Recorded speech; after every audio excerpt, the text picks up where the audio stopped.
Hi, and welcome back to the channel. If you're new here and you don't know my face, my name is Stephanie Jean, and this is my channel where I like to talk about stuff on the internet. And today, I'm wearing my husband's shirt to film a video. Why? Because it's Father's Day, and someday, hopefully, he'll be a father. And also because, like, I don't know, I just want everybody to know that I listen to Girl in Red. Don't at me. Because today is Father's Day, I decided to make a kind of fun video ranking my favorite fictional fathers. Does that? Yeah. I'm gonna grade them A, B, C, D, F, just like we grade in school, because that's how I grade things in my real life, because I'm lame. So let's start off with Charlie Swan. Great man in a world where he, you know, really doesn't have a chance. He's a little clueless, but in a lovable way. He literally wants what's best for her, doesn't always know what that is, gives her the freedom to do whatever, really, whatever. Which could kind of be negative because it does almost get her killed multiple times. I mean, he doesn't know that. But he's a little aloof. So because he's a little, like, vague, but he's a really good dad, I'm gonna give him a B, just because he's so uninvolved in her life that, like, she literally almost dies multiple times and he has no idea that it's even a thing. So, love you, Charlie, but you're gonna get a B. Next we have Arthur Weasley. Ugh. What a man. Honestly, if Jacob and I can be like Molly and Arthur Weasley as parents, then we've made it. We've won. He works hard. He has so many kids to provide for. Is he a little aloof? Yes, but not in the same way that Charlie is, I think. Now, the difference between Charlie and Arthur is that Charlie Swan lives with his kid. They see each other every day. He could be more involved. He's just not, because it's just his character. And because if he was more involved as a parent, you know, I don't know how well the Twilight Saga story would continue, seeing as how Bella literally has the freedom to do whatever the heck she wants. Anyway, Arthur doesn't have the same capabilities because his kids go to a boarding school, so it's different. You know what I mean? I mean, we love him. He's progressive. He's all about, like, dismantling the ministry from the inside when the ministry becomes, like, the worst. So, we love Arthur Weasley. Arthur, honestly, I can't think of anything that Arthur does wrong as a parent. So, he's an A. Like, he's the man to beat, honestly. Next, we have the blessing that is Uncle Iroh. Uncle Iroh, I'm talking specifically about him raising Zuko, even though we know that that's not his dad, whatever. For all intents and purposes, the dad is the man who steps up, okay? That's what I'm gonna say about that. Uncle Iroh lost his son in the Battle of Ba Sing Se, so I don't really know what their relationship was like. I have no idea other than the fact that he really misses his son and that he's heartbroken to have lost him. Checks out, makes sense.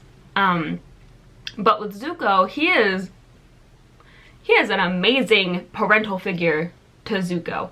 Zuko goes through, like, this whole like, the most dynamic, beautiful character arc ever.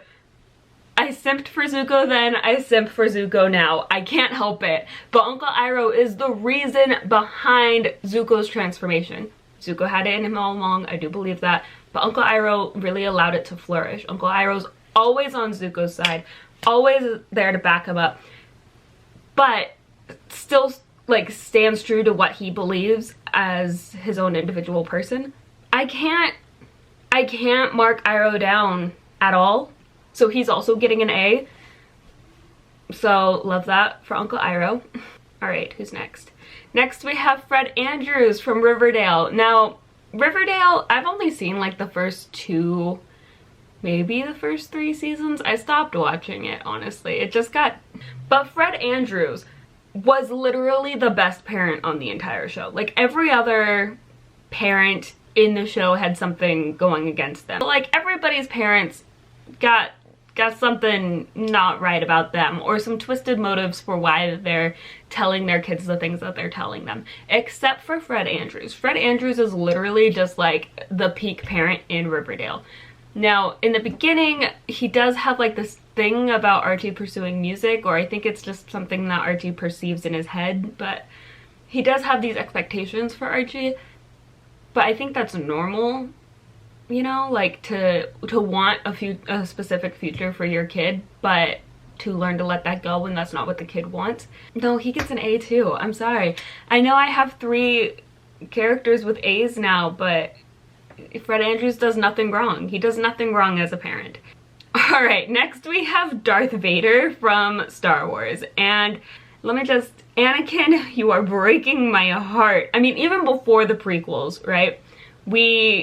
Darth Vader is not a great daddy, okay? He's literally a terrible dad. And at the end, like, yeah, he saves his kids in the universe, whoop-de-doo.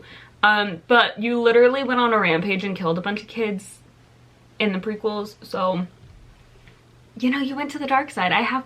But you had complex reasons for going to the dark side, so I'm not gonna give you a straight out F, but you are getting a D, okay? Just, ugh. And then finally we have Poseidon from the Percy Jackson series. It's been a while since I've read the series, but to my recollection, he wasn't involved in Percy's life, mostly because of the rule that Zeus had put in where you can't, like, as a god or goddess, you can't, like, interact with your kids or your demigod children, which is some crap, but, like, he could have found a way around that. He really could have. He could have, and he didn't. And, you know, he's got all these kids that he doesn't care about or seem to care about or give any attention to. So you're getting like a C because, like, you're a good guy, I guess, but that doesn't cut it. You know, that's not enough. That doesn't make you a good dad. So you get a C. That's gonna be it for this video. Let me know in the comments down below if you agree with my grading system of these dads, if you would have any other dads anywhere else. But yeah, don't forget to follow me on social media at P_StephanieJean. Hit the subscribe button and stay a while, and I will see you in another JuneTube video tomorrow. Love you, bye!